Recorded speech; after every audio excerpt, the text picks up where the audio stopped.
Sir, মহকুমা প্রশাসন থেকে কি মাস্ক অভিযানে বের হয়েছেন আপনারা? হ্যাঁ, আমরা প্রত্যেকদিন মাস্ক অভিযানে বের হয়েছি। আমরা দেখছি অনেকে মাস্ক পরিধান করছে না, তাদেরকে সতর্ক করা হচ্ছে।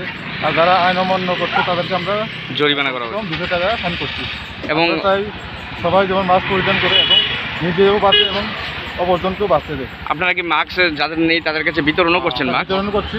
আর এবং প্লাস যারা করছে না ইচ্ছাকৃত করে তাদেরকে আমরা ফাইনও করছি। স্যার, আপনার নামটা, আমার নাম অমৃত দেববর্মা, ডেজিগনেশনটা? Sir, DC Bishalgarh. আমার সাথে আছেন আড়াই সাহেব তারা এবং অন্যান্য স্টাফ। আরআই এবং আপনি ডিসিএম বিশালগড়। ঠিক আছে। আপনারা কি করছেন এখানে? এখানে ভেহিকেল চেকিং করছি, মাস্কেরও ফাইন করছি। যাদের মাস্ক নাই তাদেরকে মাস্ক ফাইন করছি। যাদের ভেহিকেল কাগজপত্র ফল্ট আছে তাদের জরিমানা করছি। জরিমানা যদি না দিতে পারে অপারগ হয় তাহলে তাদের কেস ফাইল করা হচ্ছে।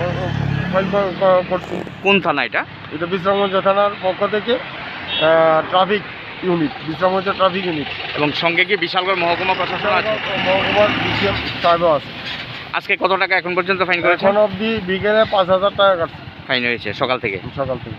আপনার নামটা sir? ASI Ratan Kumar Goswami, Bishramganj traffic unit.